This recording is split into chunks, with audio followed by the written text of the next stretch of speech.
Thought it was the right size.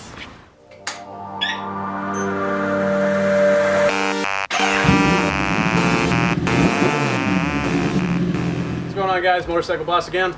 Today I'm doing a chain tensioning. I've needed to do this on my bike for quite a while, but I've been really lazy. So this is something that's real simple that people don't always do right, and so their chain loosens up after like a ride or two. So I'll show you how to do it so that it stays the correct tension for a much longer time. And very first thing, hands are empty, let's get a drink.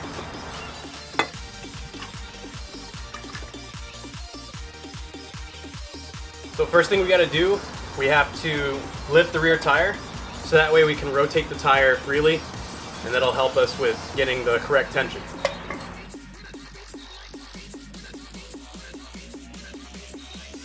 You need to remove the cotter pin that holds the castle nut in place. This just keeps your castle nut from undoing itself and loosening your axle.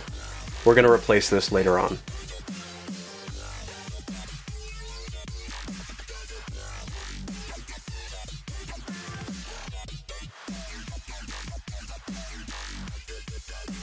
I'm taking my breaker bar to loosen the castle nut so that way we can make our adjustments.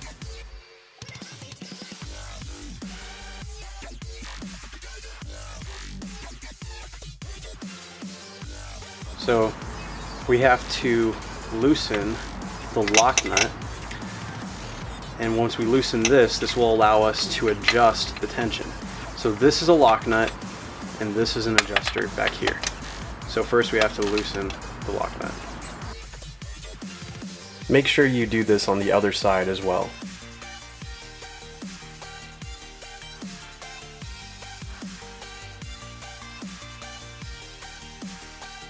You're going to twist the adjuster screw outward until the tension on the chain gets where you find that it's good. Right there seems alright. Make sure you get a screwdriver or something suitable, similar size, put it between the chain and sprocket and roll it until it's tight. Check the alignment on both sides. I've already aligned the chain, so both of them are in the same spot, and that's what you want to see. 2.75 on both. Grab your screwdriver, put it between the chain and sprocket again, and roll the tire until it's tight. This will remove any slack left in the chain, and check your tension. My chain is a little bit too loose, but since it's aligned properly, I know that I just make the exact same amount of adjustment on each side. So I'm doing about half a turn on the chain side and half a turn on the other side. You're going to put the screwdriver back in again and check your alignment.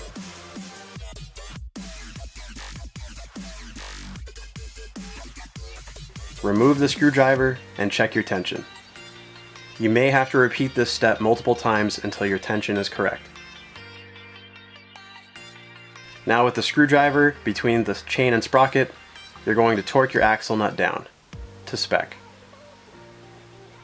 Check your tension again. Now you're going to screw the lock nut down on both sides, and you're going to align the hole for your new cotter pin to sit. Always change your cotter pin out.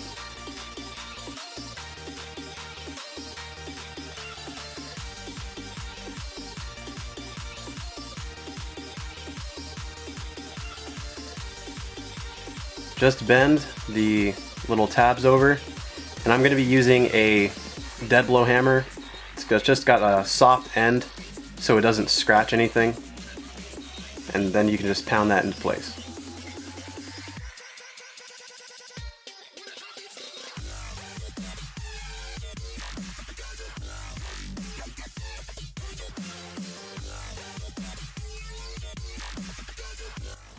So why we have to tension a chain? Why do we need slack in a chain?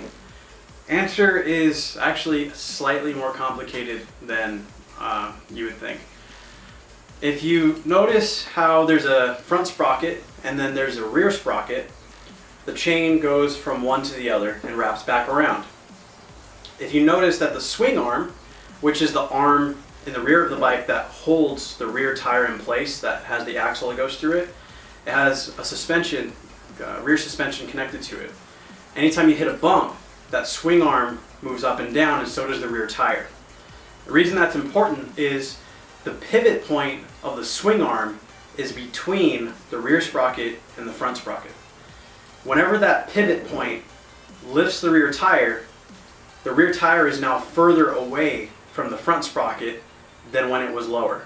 As it gets further away, the chain gets tighter. So you have to have about 1 inch to 1.25 inches of play up and down in the chain in order for you to compensate for that tensioning, that tightening, and that loosening. Something I didn't cover but is important as well, make sure that if for whatever reason your chain has a tight spot, when you tension the chain, find the tightest spot in the chain and base your tensioning off of that spot. Because if you tension off of the looser end of the chain, as it's rotating, it'll reach that tight spot and then it'll get too tight. If the chain is too tight, it can add excessive wear to your sprockets. The chain life will deplete as well, and it'll also put a lot of stress on the bearings, the rear axle bearing and the transmission output bearing.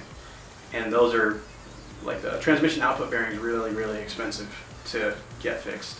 So that's definitely something you want to pay attention to. Rear bearings not so much, but still it's money that you could easily save.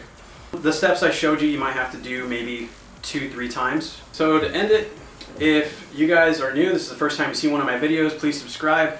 If you pay attention to my videos, some of these videos will hopefully help you save some money. Every time that you learn something with me, it's a potential to save money. And that's really all it comes down to. Go ahead and subscribe. Let me know what you guys think about the video. I always like listening to your feedback.